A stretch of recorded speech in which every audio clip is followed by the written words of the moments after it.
Development పరంగా ఎలా ఉందండి? చంద్రబాబు నాయుడు కానీ, నారా లోకేష్ కానీ, పవన్ కళ్యాణ్ కానీ గ్రామ స్థాయి నుంచి డెవలప్మెంట్ మేము చేస్తున్నామని చెప్పేసి మాట్లాడుతున్నారు. నిజంగా కనిపిస్తుంది అసలు డెవలప్మెంట్ ఎలా ఉంది? డెఫినెట్గా ఈరోజు కూటమి ప్రభుత్వం వచ్చిన తర్వాత గ్రామ స్థాయి నుండి రాష్ట్ర స్థాయి వరకు అభివృద్ధి. ముఖ్యంగా పవన్ కళ్యాణ్ గారు శాఖలో ఈరోజు నెంబర్ 1 పొజిషన్లో, భారతదేశంలో నెంబర్ 1 పొజిషన్లో ఉన్నాం. గ్రామీణ ప్రాంతాల్లో రోడ్లే కానివ్వండి, డ్రింకింగ్ వాటరే కానివ్వండి, ఇవన్నీ కూడా ఒక సమగ్రంగా ఈ కూటమి ప్రభుత్వం వచ్చిన తర్వాత అమలు జరుగుతున్నాయి. అంతేకాదు రాష్ట్ర ప్రభుత్వం కేటాయించిన నిధులతో రాష్ట్రంలోని అభివృద్ధి, రోడ్లు కానివ్వండి, అపోలో హాస్పిటల్స్ కానివ్వండి, ప్రతిదీ కూడా డ్రింకింగ్ వాటరే కానివ్వండి, ప్రతిదీ కూడా సూపర్ అమలు జరుగుతుంది. ఈరోజు పథకాలు జరగట్లేదన్న మాట వైసీపీ ఒక గొడ్డల పార్టీ ఒక భ్రమలో ఉంది. ఈరోజు ప్రభుత్వం వచ్చిన తర్వాత అన్నా క్యాంటీన్లు ఏర్పాటు చేశాం. రాజధాని నిర్మాణం 100 స్టైగేడ్తో పని జరుగుతుంది.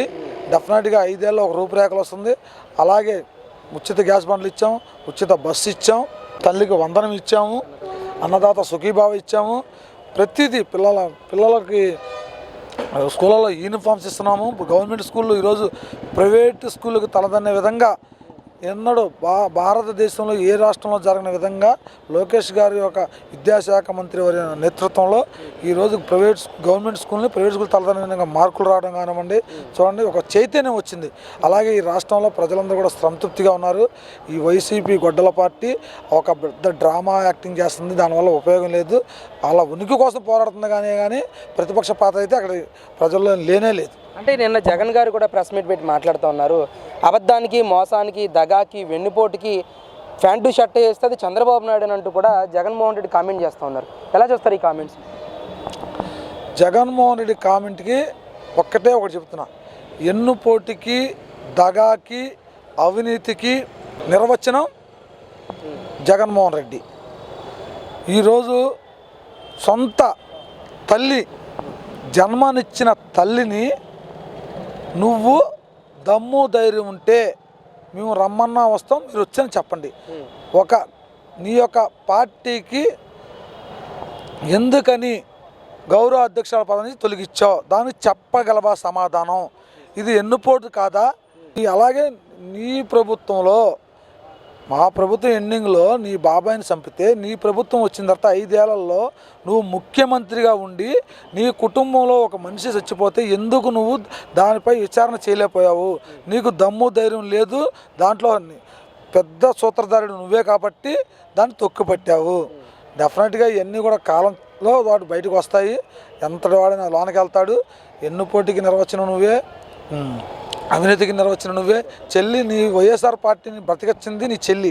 ఈరోజు నీ చెల్లిని నేను వదిలేసి నీ చెల్లి మీద, నీ తల్లి మీద కేసులకు వెళ్ళావంటే ఈరోజు భారతదేశంలో ఇంతకన్నా అవినీతిపరుడు కానివ్వండి, ఇంతకన్నా ఎన్నుపోటుదారుడు కానీ ఎవరున్నారు? ఇవన్నిట్లు కూడా జగన్మోహన్ రెడ్డి గొడ్డల పార్టీయే పెద్ద నిర్వచనం. కూటమి ప్రభుత్వం అధికారంలోకి వచ్చి 2 ఏళ్ళు కావస్తూ ఉంది. అసలు ఈ పరిపాలన పట్ల ప్రజలు సంతృప్తిగా ఉన్నారా?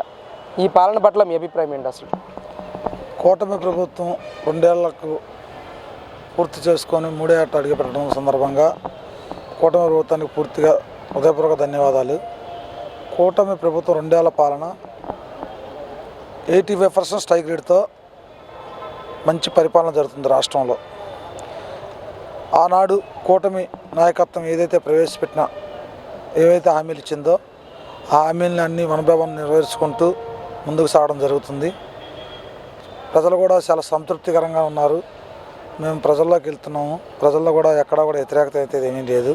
చాలా హ్యాపీగా ప్రశాంతమైన వాతావరణంలో రాష్ట్రం అభివృద్ధి జరుగుతుంది. అసలు హామీలు ఏమీ నెరవేర్చలేదని చెప్పేసి వైసీపీ ఈరోజు వెన్నుపోటుకి 2 ఏళ్ళనంటూ కూడా ప్రతి నియోజకవర్గ స్థాయిలోనూ కూడా రాష్ట్ర వ్యాప్తంగా నిరసనలు వ్యక్తం చేస్తూ ఉంది. మరి దీని గురించి ఏం చెప్తారు? అసలు వైసీపీ గొడ్డల పార్టీ సైకో అధినేత ఈరోజు ఒక గొడ్డల పార్టీ ఉనికి కోసం నియోజకవర్గ వారీగా, మండల వారీగా డ్రామాలు చేయడం మొదలుపెట్టింది. కేవలం గొడ్డల పార్టీ ఉనికి కోసమే ఈ ఆరాటం, పోరాటం. దీనివల్ల ప్రజలకి ఏ ఉపయోగం లేదు, ప్రజల్లో ఏ చైతన్యం రాదు.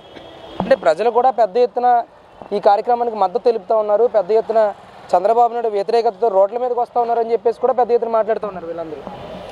నిన్న కాక మొన్న వైజాగ్లో స్టీల్ ఉక్కు కర్మాగారంలో అనుకోకుండా కొంత ప్రమాదం జరిగింది. ఆ ప్రమాదానికి జగన్మోహన్ రెడ్డి వెళ్తే మనం కొన్ని సోషల్ మీడియాలో కానివ్వండి, కొన్ని మీడియాలో కానీ చూసాం. జనాన్ని శవ రాజకీయాలు చేయడానికి కూడా జనాన్ని డబ్బులు ఇచ్చి ఆ ప్రాంతాలకు తరలిస్తూ ఈ యొక్క డ్రామాలు చేస్తున్నారు. ఇవన్నీ కూడా సున్నంగా ప్రజల్లోకి వెళ్ళింది. ఈరోజు కేవలం గొడ్డల పార్టీ ఉనికి కోసమే ఈ తాపడతాయం, ఉన్న కేడర్ని కాపాడుకోవడం కోసమే ఈ యొక్క ప్రయోగాలు. దీనివల్ల ప్రజలకు కానీ ఎటువంటి ఉపయోగం లేదు.